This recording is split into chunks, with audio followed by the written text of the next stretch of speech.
Thank you for joining us today for this customer update. Before we get into the video, if you haven't already, make sure to like, comment, and subscribe. We would really appreciate it. Now, let's get back to the video. Thank you so much for joining us today. So it's been a little while. I think the last customer update that we had was in August. But we've got a few new people on today that are newer to these customer updates. So I will kind of recover some information about the purpose of these updates. So what we're going to do is we're going to talk about upcoming business changes, a reminder of the offerings in DC Warehouse. I'll go through a little bit of supply chain news or things that I think will be good for you all. And then I'm going to turn it over to Julie, who's actually going to go into a live demonstration of 5.3 and 5.4. Those are our next releases that are going out. I will say this, the FedEx database, because we're logging into their database, has been acting finicky today. So I told Julie, do what you want. She is going to go ahead and try to demonstrate it, but if it acts finicky, I promise you it is not us, it's them. But she'll just kind of go over what we're doing there on the FedEx side. So again, I appreciate you all joining us today, and we're going to move forward. So the purpose of these updates is we are constantly adding to the DC Warehouse product. For those of you who have been with us for years and years and years, you know that DC Warehouse has come a long, long way. But we continue to add functionality to DC Warehouse. And the functionality comes from a couple of different areas. One of the areas is if we have a new customer, and we have taken several new customers live. Even recently, just took someone live a couple weeks ago. But if someone wants our system to do something, they will pay for the development, but we think that the general user community would benefit from them. We roll it into our standard product, and then we don't charge them for one-off updates.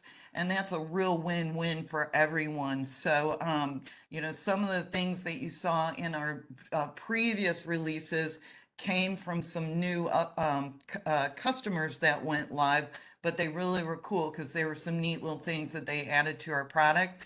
The other thing is the different shipping carriers are constantly changing. And as you know, we integrate with those guys. So we integrate with FedEx and UPS and USPS through Indicia and Purolator. So those folks are constantly changing the services that they offer. And most recently in the last year, they have changed the technology that they're using for us to connect to. So, we have to certify and keep our company code certified on their newer technologies and newer services. And so normally that certification process happens every year. This past year has been kind of all over the place because both UPS and FedEx changed some of their API technology. So we really spent a lot of time with that. And then lastly is we will get customer requests, and we put those all into one document. And then if we seem to be getting a lot of requests for something that's coming up, most of the time when we've cracked open the code, we're getting ready to put in a new release. Julie will use, her judgment and say, yeah, this would definitely enhance DC Warehouse, and it would be something that people could use across the board. So our goal ultimately has always been trying to help our clients compete more effectively Anytime you're not using DC Warehouse to just do a quick scan and you're entering data outside of the system or you're doing manual processes, you're really shooting yourself in the foot. So we want you to use as much of our solution that makes sense within your operations and really make sure that you're getting the ROI that you're putting into from not only the original purchase of DC Warehouse, but your annual maintenance contracts. So I'll go through this super fast because there's only a couple of newer folks on this, but I just want to make you aware of the offerings that we have. We have, of course, DC Warehouse Automation. We have the small edition, which is limited to 5 users, but it doesn't take any way of the functionality of DC Warehouse. And then we have the enterprise that is for folks that have scaled beyond 5. And it's important to know that we have customers that may only have 5 DC Warehouse users, and we do have customers, our largest customers has 132 DC Warehouse licenses spread across multiple locations in warehouses. So we can definitely scale when you're ready to scale. We also have our package manager. So, that's all of our nice picking and packing and shipping.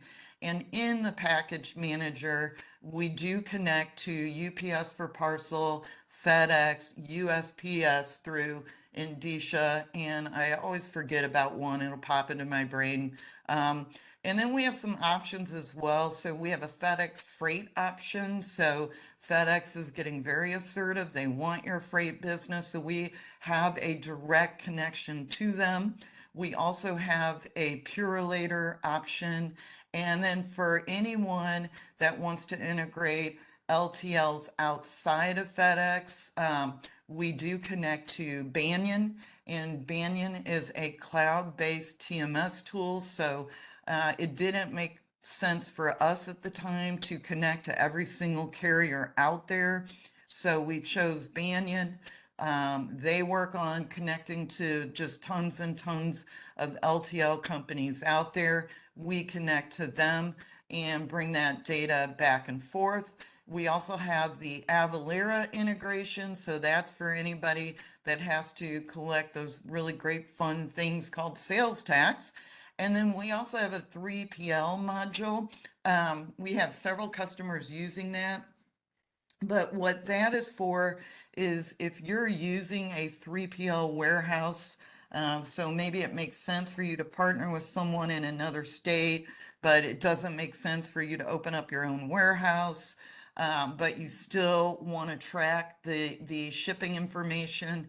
This just makes it easier for you to behave with them, track that shipping information. We have 2 modes that it works in. It is a cost-effective solution because you don't have to buy additional modules and set all that up. It's rudimentary what it does, but it does what it needs to do to track information if you do have that 3PL warehouse. And we have done a lot of improvements to that over the last couple of years. So if that's something that you're not using and you're interested, circle back and we'll definitely give you a demonstration on it. And then finally, last but not least, we have our credit card integration. Hot topics, and I think that these are really important to go through right now, is cybersecurity is just really, really, really so important. And if you are not paying close attention to this, this is definitely you want to do.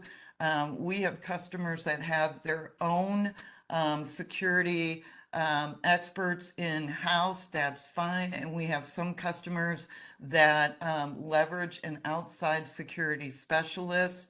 But just as the world is emerging, just like we would all like to drop kick thieves into another universe, but as smart as we're getting in technology, they're getting just as smart. So I highly recommend that you take a real deep look at your cybersecurity.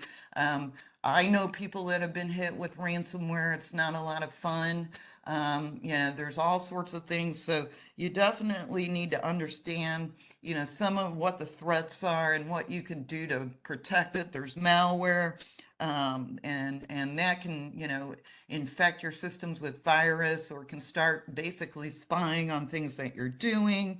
There's phishing, and I even get emails, from supposedly an employee, even though I know it's, an employee that was with us maybe 10 years ago, but they'll say, hey, we changed our bank account. How can I get my payroll? I mean, it never ends. So definitely train your team, test your team, talk to your team. I constantly send an email, and I know that I preach and preach and preach, but I let my newer team members know, my existing team members know that DCSC systems are for DCSC. They're not for your social stuff. They're not for your personal stuff. Um, don't be silly if you see an email that looks weird and it's not coming from a customer. It's better to be safe and sorry. And then the other thing that I really, really recommend is not only backing up your data and planning for if something happens, but locking down your security, because even when Julie and I are working with our customers, we will notice that, customers have new warehouse or new plant team members there, and they have not locked down their security. So they pretty much can change things, post things to the GL. DC Warehouse has very, very finite security where, based on people's roles and responsibilities, you can determine what they can do with the handhelds, what they can get into, what they can see, etc. So make sure you pay attention to that. And even if that sounds redundant, it's still a good reminder, because that's huge. Um, the other hot topic here is staying in the game. For everyone that is still in business, still jamming it out, I admire you. We don't even want to talk about the whole COVID situation, but that was not a lot of fun for anybody. But a couple of months ago, I did, and I, I, I'm 99% sure I sent it out to the customers. If you haven't listened to it, please do, because I worked with an MEP, which is a manufacturing extension program here in Missouri. And I did a 2 hour um, podcast with them on basically how to stay in the game, and what to do to strategize. And we talked about everything from making it attractive to hiring new people, because everyone is talking about that, ways you can save money. And I discuss a whole plethora of things, like phone systems is a huge thing. People that have less employees, a lot of times they don't even look at, hey, am I paying for, phone systems and cell phones that we're not using anymore? User counts, if you've downsized and you need to lower your user count, we normally are very generous. Well, we'll give you 1 year and say, hey, we'll lower your user count. We're not going to go ahead and take those users away and talk to RF Gen, because you would have to buy those back. But we'll work with our customers that are going through a time where they're downsizing, and hopefully they can get better. But I have a kind of a friend in the business. His name is Michael. I put his information on here, but especially in the East Coast, it is worth giving this guy a call, because he's got some magic tricks up his sleeve, where he can audit all of your utility bills, and he can go back several years. And he's got this down to a science. In fact, he is working with one of our customers right now, and I'll be excited to see what he can do. But he can definitely find you some savings. And I don't know how he does it, but he does it. And just to kind of, let you know, I mean, before I even would recommend anybody to you, I checked out all his references myself. So, and again, you'll get a copy of this recording so you can see what he's done. But he literally has gotten people, up to 20,000, in one case, $37,000 back. Who wouldn't want that? And hopefully they'll spend it with us, the DCSC. But anyway, good thing to know, good thing to check into. I also want to talk about the importance of training. And for all of you who attend my customer update, all the time, I'm sorry, I sound like your mom. I repeat on this. Most of our customers are really good about training their personnel, but a lot of you had major changes. Of course, we got through some crazy times in the last few years, but we do still offer 2 days of training in St. Louis. It's safe to travel now, supposedly. We love to see people. You come out here, you spend 2 days away from your environment, you get to work with us one on one, talk about any hot topics you want to tackle within your organization. If you don't, if you cannot spare your team for 2 days, which I highly recommend you take a look at that. And for our customers that come here almost every year, I thank you for doing that because you can attest that you come out here and you figure out something you can deploy the next year and it's going to save you time and money. It's a good practice to do. But if you can't spare the people, we would do remote training for you. We are going to have to charge you for it. But you got to think about this. DCWarehouse is a mission critical application. After you've initially deployed it, you may want to come back and do some additional processes. So if you only went live with maybe picking, packing, shipping, and receiving, but now you want to come back and deploy manufacturing, or you want to deploy some of our really cool bin replenishment and some of more of our advanced features, send your people out here. Let's make a game plan and move forward together. The other thing is major changes in your business operations. This is huge. Several of our customers, it's just the nature of the business. It just was crazy during the last couple of years, but a lot of folks were buying another company or merging with another company. So, you definitely might have new team members who've never been trained on DCWarehouse. So you definitely want to think about training. And then also, like we have a customer, I mean, they didn't come down out during the COVID period, but they send their people out every single year. And what they want to learn is they want to do a deep dive into our newer features. And so we kind of go through all of that in great detail, discuss it, if it makes sense for that. And it's just a good thing. So please consider the importance of training. Our future product goals.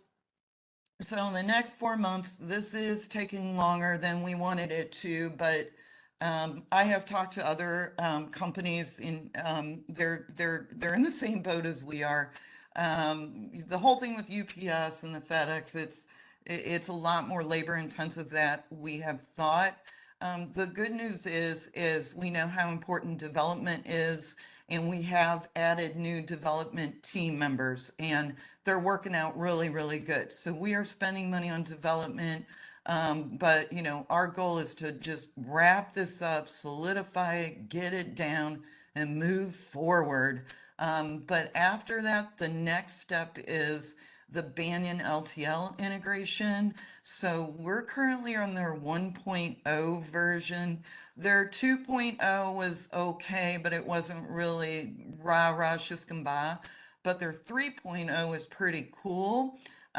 So, it's just easier and slicker to work with. So we are going to be doubling back and supporting a lot more of the Banyan features within DCWarehouse and a lot more of the integration touch points. So that is definitely something that we're going to be doing here in the next few months.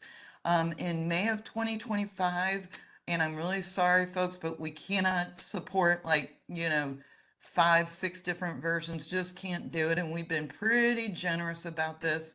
But we are going to be dropping support for 7.9. So if you're still on 7.9, we love you. You can still use the software. It's not going to stop working, but we're not going to be doing any changes or fixes into that. And then Julie and Michael and I have been consolidating a lot of our feature requests from all of you. And so we're going to be kind of talking about those, talking those through, and then we may be reaching out to you to clarify a few things. But we definitely are going to add some new features to DC Warehouse as well. So we have the development power, and we're just going to do it. Um, I'm not going to read all of this. 5.3 and 5.4 have had not as many new features as some of our other versions, but these are really nice features that we've added. So you should have a listing of this. You should also have the product release notes. But you know, really, we're focusing on FedEx and their JSON stuff. So that's going to be huge, and they have some new services that we're looking into. But there's some neat little things that we put into the product that just are making it easier for our customers. And so Julie will kind of showcase those. But in a nutshell, this is what we're looking at here. So moving forward, we have everybody muted so we don't hear your background noise or anything like that. But at the very end, because every time we try to open it up to everybody, it's Murphy's Law that someone's got music blasting in the past and I can't find who they are to mute them. So I'm going to keep you muted. I already practiced this, but at your very bottom, if you raise where there's a little hand that's up, if you press that little button, it will send me that you have a question, and then I will say that you can unmute yourself and you can ask any questions that you want to ask. And again, if it's confidential to your company, you know, that would be better left aside for one-on-one conversation. But if it's something that you're not afraid to ask, we'll go through. So I'm going to turn this over to Julie next. Again, thank you for your time today. I hope you all had a good Valentine's Day, and I hope winter isn't too bad for you. But we definitely appreciate your time today. Okay, great. Well, thank you all for joining. Today we'll be going over the 53 and 54 versions. As Kirsten mentioned, as of right now, we do support 798082 for all for these two different releases. As she mentioned, in the future, we will be dropping the 7.9 and going on to the newest stage. But for now, all of these features that you see will be in the 7.9, 8.0, and 8.2. Talking about these two releases, 53 has already been finalized. Release notes are up on the FTP site. 54, that's in the process of being wrapped up, so release notes are not out there yet. They should be out there early to mid next week. We are also just kind of waiting on, I know my development team has submitted just a ton of tests, all the different types of labels, all the different fields, forms, everything to FedEx. We've gotten the green light on a lot of them. We're just waiting on those last few green lights to say everything's 100% fully certified. So as soon as that is done, we'll finalize that release 54 and get that out.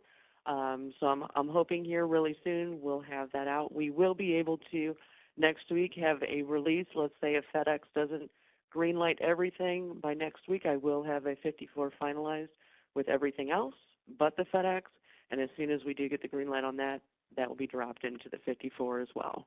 So just wanted to give you an update on kind of where we stand with the 54 and the release notes for it. So first thing I'm going to show is the FedEx integration. We've been working, for a couple months now, making sure that everything is fine-tuned. There was a lot of coding that had to be changed behind the scenes. Just so you all understand exactly what has changed, basically FedEx moved to an API system. The old system worked using web services. The new system is an API. And APIs generally offer greater flexibility, easier integration, lighter data formats like JSON, and wider platform compatibility, should I say. The FedEx API also includes MFA, multi-factor authentication, workflow, and the whole process of generating the access token that is going to be used throughout the different APIs is in the back end. And so basically a lot of the changes that they had to make were made in the back end. You won't notice a lot of changes from the front end, but I'm going to go ahead and point out to you today how to get that new token, how, all the different screens that have been changed, necessarily behind the back end. Like I said, you won't see a lot of things from the front end that changed, but there's just so many different pieces of code that had to be updated to switch that from the web services to the API. So the first thing I want to point out, kind of like for those of you that were using UPS and went through the UPS update with us, especially for the registration, first thing you're going to notice is in DC Warehouse, under Setup Carriers, we will no longer be using the old FedEx registration wizard. It will be using a FedEx authorization screen. And so when you first go into that, you'll see the whole end user license agreement. Basically, first thing that I did when I was trying to test this out for my developers, I just clicked this and went to hit the button. And no, they force you to at least scroll through this end user license agreement. So just scroll it, click the box, then you can hit the accept. You'll then input your information as far as warehouse, city, country, state, etc. So I'm just going to go ahead and put this in, just a test of ours. New York, US,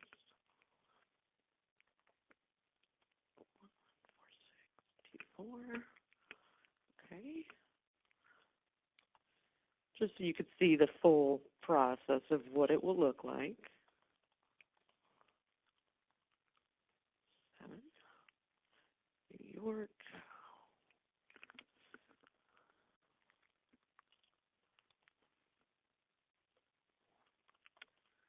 And then the customer name. Okay, so basically I've got all of this information entered in. And then at this point, I'm just going to say submit address details. So what it's going to do next is go through and ask me for how am I going to authenticate this. So I can do this either with an invoice or PIN. I'm going to do it with an invoice for this time. Just enter in my information.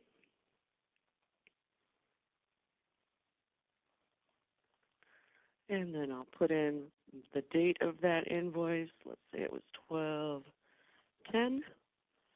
Currency, it was US dollars. And I'll go ahead and put the amount. So at this point, I would go ahead and register. And when you do this, it will go ahead and grab that token from FedEx. So the token is generated.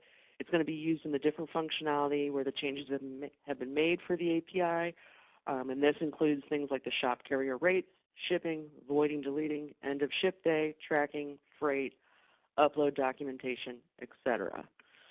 So that's the first step. The first step, once we have the green light from FedEx, this will be put in there. You'll switch over to their new process, the API instead of the web services, and you'll have to go through and just finalize this registration. But once that is done, then basically what happens is, now we'll point out the different areas. So let's say, for example, obviously warehouse package manager. That's where all the shipments take place, where you get those labels, where tracking numbers are returned. So in here, I'm going to go ahead. First of all, let me just make sure I'm in the correct warehouse. Bring up a sales order. So from the front end, for your users, they really won't notice anything. All in the back end, as soon as they hit the ship button, it's switched from going to all of the web services to the API. So you still will go through, you'll hit ship, you'll get success, it goes through and will give me the label. So I'll go ahead and just bring that up. Just creating that. And we see the FedEx label was created here. Okay. So we also see that it did turn it blue, it did return a tracking number, it did update the total charges. So all of that has been updated behind the scenes. Same concept, voiding, that also uses the updated API. So just simply voiding talks to the new actual FedEx API in the system. Shop carrier rates, you could still do your shop carrier rates in the 3 different places, warehouse package manager, sales order entry, or the shop carrier rates inquiry by itself. So right-clicking on that, you still have the capability to do your shop carrier rates. That will now be pointing to the new API as well. So if I come in here, just simply click Get Rates. Again, to a user standpoint, they really won't notice any changes, but it is going through and talking to all of the new API features. So again, just another point of where that has been updated. Another spot that has been updated, I'll just kind of point this one out because we haven't had anything that is truly shipped from us. So, but in the packages inquiry, so let's say that I bring up the sales order. The one part I do want to point out here is just track package. That is updated to the new API as well. So if you're going through using that packages inquiry, using that track package feature, that is another spot that has been updated behind the scenes. So definitely that one. End of day. So looking at your FedEx end of day process, if I go to my warehouse operations, you have this FedEx close ship day. That also points to the new API. So simply I could come in, bring that up, choose my date, enter all the necessary information, and you can close the ship day and print reports. So that also points to the new API. And you would get your pickup manifest for FedEx there. So that is all updated and points to the new process. One other piece that has been updated as far as process-wise is the truckload manager. So for any of you that may be utilizing the FedEx LTL integration, so not to be confused with the FedEx small parcel that goes through the package manager, but if you're using the actual FedEx LTL integration, if you have any of that processing using our truckload process with the shipping and voiding, that has all been updated as well. So again, package manager, shop for rates, package inquiry, track package, the FedEx end of day, the authorization at the initial point, and the truckload manager. All the behind the scenes of all of those different screens and processes have been updated. Just a few other points to note on FedEx. A lot of name changing was done there. FedEx Ground Economy was earlier named as FedEx SmartPost. That has been all updated in the system. There also, for all the forms, whenever the API calls are made, there are files generated in the background for each request and response, and they are called the JSON files. Earlier, they used to be XML files, so just something to note there. You'll also notice that there's some verbiage changes. FedEx Ground Economy Parcel Select Lightweight should be changed to FedEx Ground Economy under 1 pound. So any changes like that, you'll note throughout the system. A couple other things, COD. FedEx no longer supports COD, so COD, anything related to that for FedEx was removed. And also, various changes. You'll see a lot of the FedEx One rate, how they wanted their new name changes to be done. So just to kind of give you an idea, what I'm going to do is just re-bring up that package manager that I had, just so you can see an idea of what I'm talking about. So let's say, for example, actually I'll start off in the setup package manager options first before we do package manager. So in here, if I bring up my group, look at the FedEx tab, first things you'll notice are down at the bottom section, FedEx Ground Economy used to be where the SmartPost section was. You'll also notice that all of the different options here have all had their name updated. They all used to reference SmartPost in them. Those have been fully updated. So first thing that's noticed. Another thing that will be noticed is over here in this package manager process, looking at, I've got my sales order up. So if I go to and just look at, let's say this package, this carrier, package types have all been updated. So you'll see all of them. Before, the one rate used to be on the end, now it's at the beginning. So you see all these FedEx One rates. That is all supported in here and can be changed at this time. So there's just another one area where just little verbiage changes have been made throughout the system. You'll also notice that, for example, if I came up here, look, last field here is pickup type, but based upon whatever ship method you're using, so let's say if I had gone and changed this to like a residential, fields will be populated based upon the type you're using. Home delivery options, premium delivery dates, premium phone delivery instructions. So you'll see that whether you're using FedEx One rate or some other types of options, these fields will automatically pop up based upon the ship type that you're using. Another thing that we have added in there is definitely if you have any shipments, maybe it's a special type of shipment, maybe it's high dollar, you need to upload some information to FedEx, any specific type of certificate of origin, any specific invoice or other type of form. This right click on the shipment brings up the FedEx ETD. Basically, in a ETD upload, electronic transfer documentation to them that allows you to submit any of these documents right to FedEx and associate it to this shipment. So basically, you just put in the path of where the document is located, and that can upload that directly to FedEx for your specific.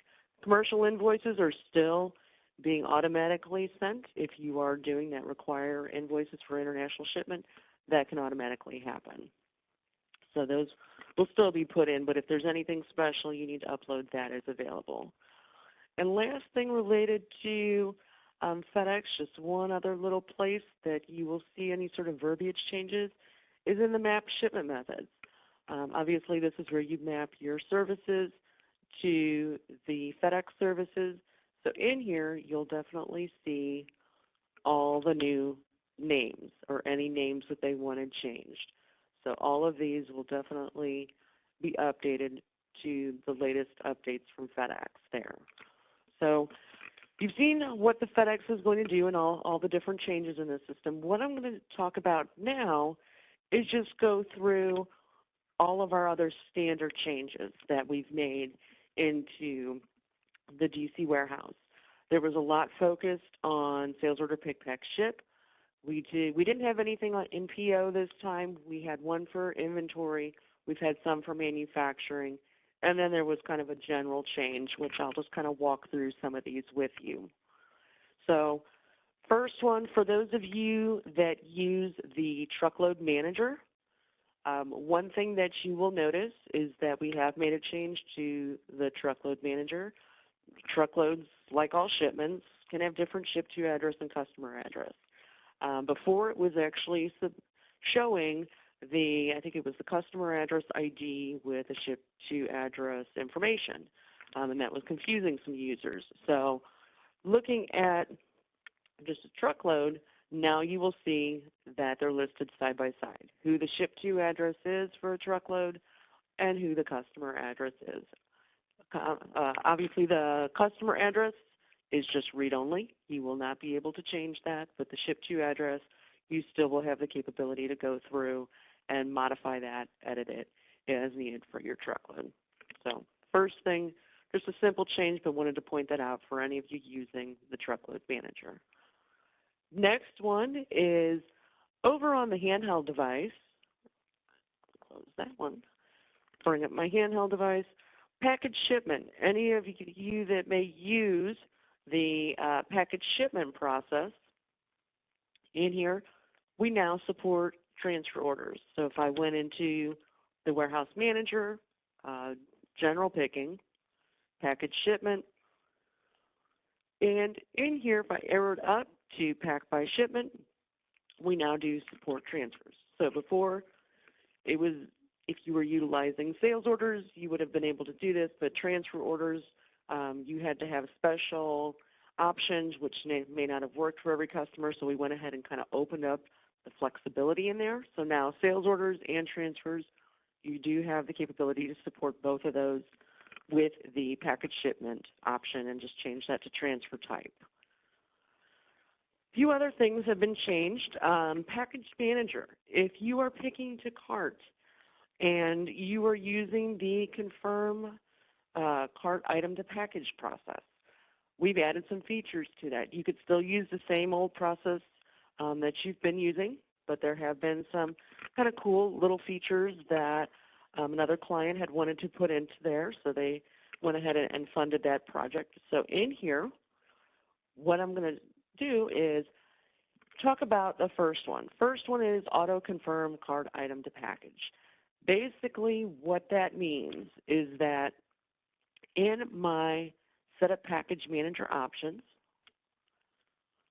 so if I look at my setup package manager options and bring up my user group, so in here, there is a feature called auto transfer on UPC scan. Well, this works if the auto package option is on. So in package manager, that would work if the auto package option was on, but it would not work if the auto package option was off, meaning that you wanted to pick and choose the package and then say which items you wanted to go into it. If you were basically just scanning the item and having it create a package for everyone as you went along, worked perfectly.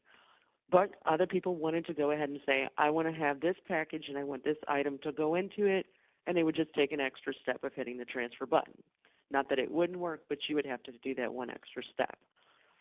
Well, now we've made it work the exact same way, so no more having to press that transfer button, additional time, whether or not you have that option on or off.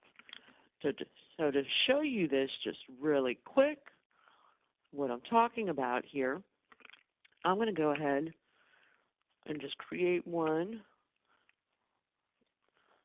I'll just make one little order, 12671. I'll go ahead and pick this. I'm going to put in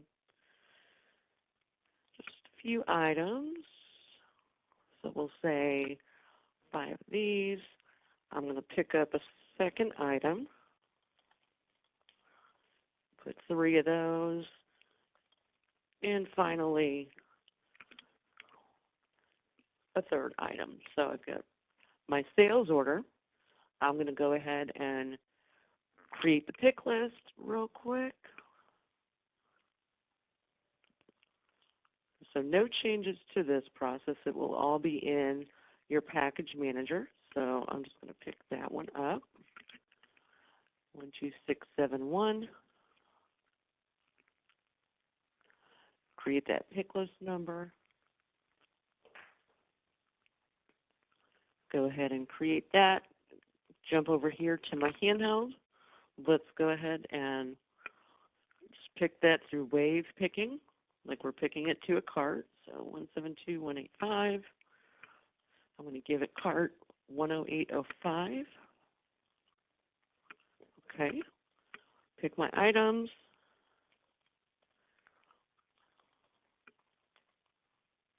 That's 5. Pick the second item. And this will be, and the last item.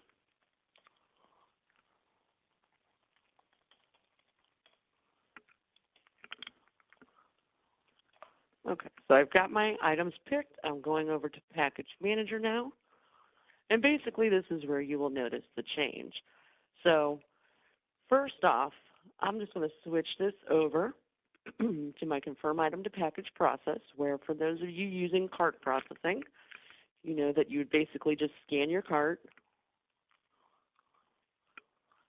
Oops, 1, 2, 3, 4, 5, 10805. Okay, there we go. We see the shipment with the 3 items there. So the first thing that would commonly happen is user, let's say they would, when they would come in here, they would just scan their UPC. I'm just going to have to type it in. 7844874. So commonly they'd scan it, hit enter, it would transfer it automatically to the bottom. So that was the part that, you know, you would have no issue. Just scan it, it would create that box. Now we have this option called Auto Package On or Off. When I turn this off, this means that I could come down here, simply scan, create a new box, or just use my existing box. So let's say that I created a new one. We'll just say create new box. I could simply come up here, 527414. And when I scan the next UPC, what the user would have had to do is they would have had to scan it and then press transfer, and it would have moved down. Now I just simply go ahead and scan it. So 85478547844. Once they scan, and it automatically does that return on the actual scanner, it automatically moves it down. So you can, a little bit easier process. So the user isn't having to press that every time if you want to use that functionality. So that is changed in the system. The other thing that has been changed is now we have a cart list, basically package list, should I say, and item quantity. So another feature that was wanted was, so for example, let's say that I go back to my package manager options. You will see on that same tab, if you are using any of that cart or confirm item to package processing, there's now going to be a box drop-down list or a box item quantity. So I'm going to go ahead and turn both of those on. I'm going to go ahead and just save that. I'm going to come back over here. I'm going to pick up a new, go ahead. I'm just actually going to close that one out. I want to start a new cart. So let's say, for example, that I want 10804 cart. Okay, so when I look at this and go ahead and bring this up, you notice in regular mode you won't see it. But let's say that I'm going to go ahead and I want to put this in 3 boxes, and I wanted to determine the box. I don't want to just scan the UPC and have it just start creating boxes for each UPC. So in here, I'm going to say create 3 packages. I'll make them 12 by 12 by 12. So empty boxes right here.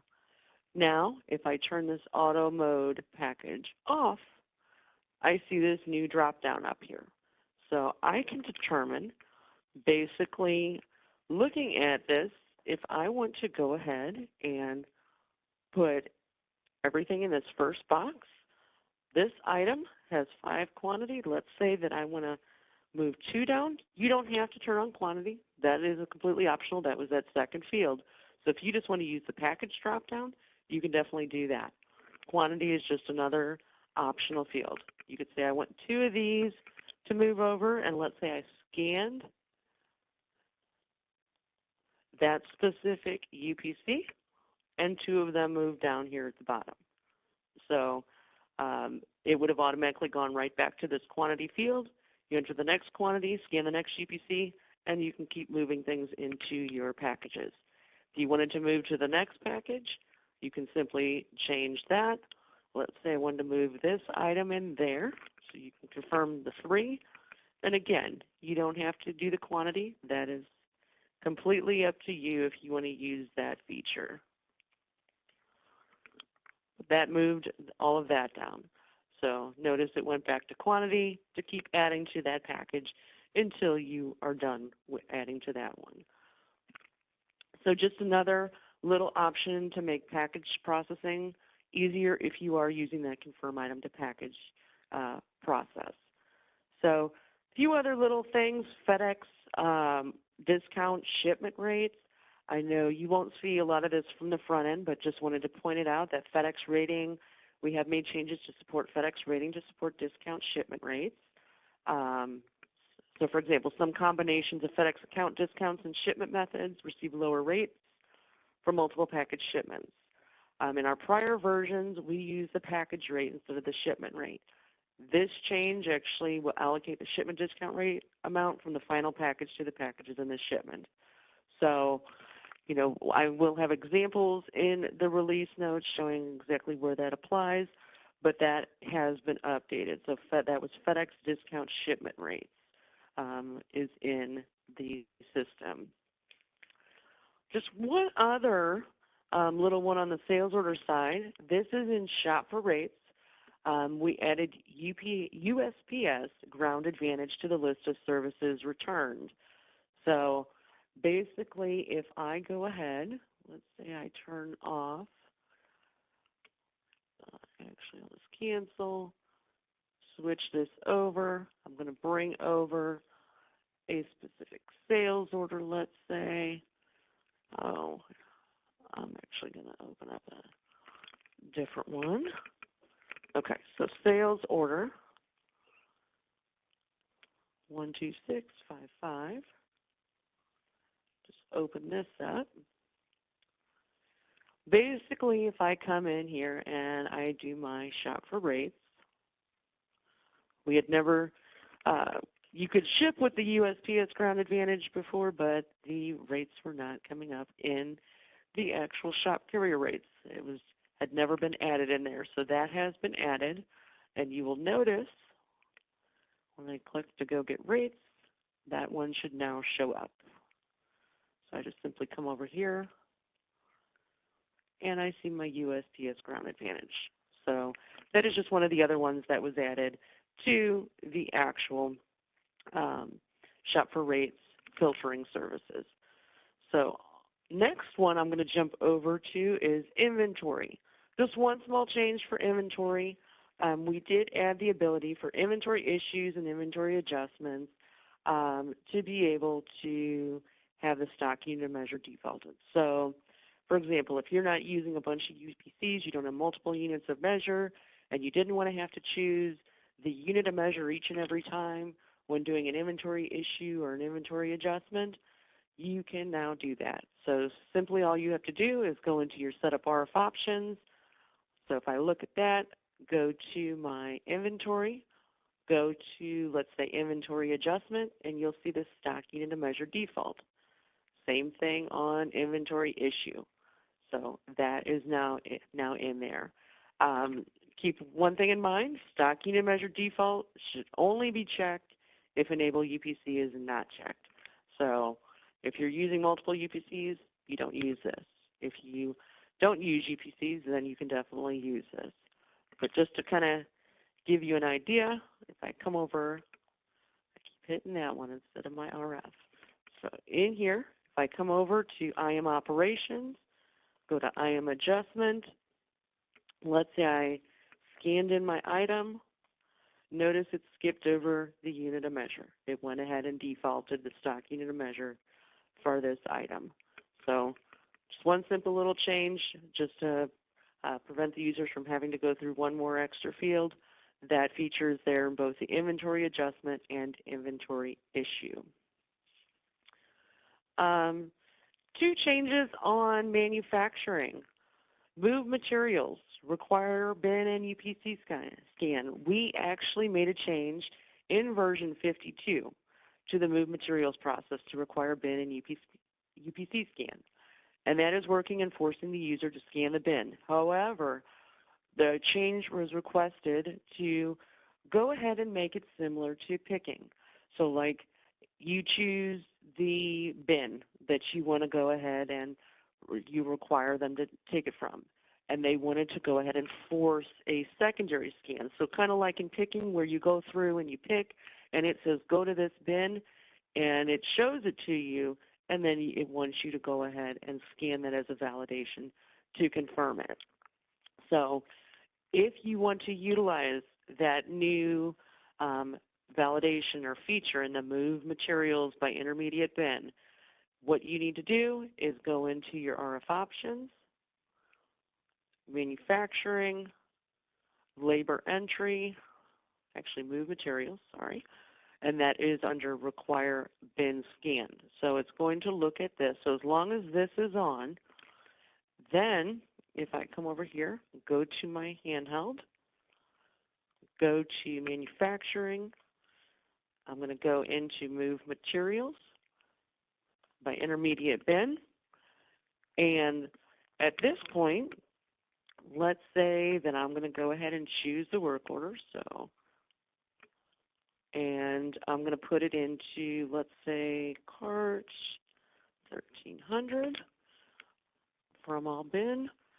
Notice right here, this is what I'm talking about. So it's telling me to go ahead and grab things from this specific bin, this item, and it wants us to scan as a confirmation. So instead of just choosing it, now the user heads to this bin as validation, and they have to scan it.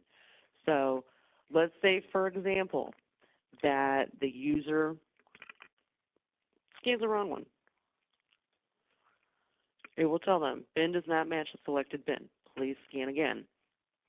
So if they try to just hit enter, please scan the bin. So it's directing the user. So if you really want to force them to validate and confirm where they're taking that material from, this will make sure. It's not going to let them just hit enter, and it's not going to let them scan the wrong bin to take it from. It's going to force them to make sure that it is validated. So I wanted to point that out, that if you do have that option on, it will be more like what we handle with the picking side of things. One other area in manufacturing that we did update, the labor tolerance validation for non-progress steps. For those of you using manufacturing, we actually, in the system, can go through and validate, or actually, we have tolerance checking in the RF options. Let me just bring that up to show it to you what I'm talking about. So manufacturing, looking at our labor entry, coming down here, you see things such as work order tolerance, and you can go ahead and put in your tolerance percentage, or we also have the warning tolerance and a warning tolerance percentage. Right now I just have basically the main tolerance turned on, not the warning, but I wanted to point this out to you that this was always working for progress steps. Anything that was marked as a progress step, or what a lot of us know as to be the last step of the work order. But for those of you using start job, stop job, and tracking that labor functionality and the actual labor times on each of those individual steps, the tolerance was never utilized on any of those other steps non-progress. That will now be utilized. So all labor steps can now look at this actual work order tolerance to ensure that users aren't accidentally entering the wrong quantity and then making labor entry number skewed. So just an example of this, we see where this is set up, the initial tolerances. But if I go and let's say that I come over to my handheld, go into a work order, and this will be for both labor entry and also the start job, stop job. So labor menu, and let's go ahead and before I do that, I'm actually just going to make a new quick work order. Work order creation, new 2190.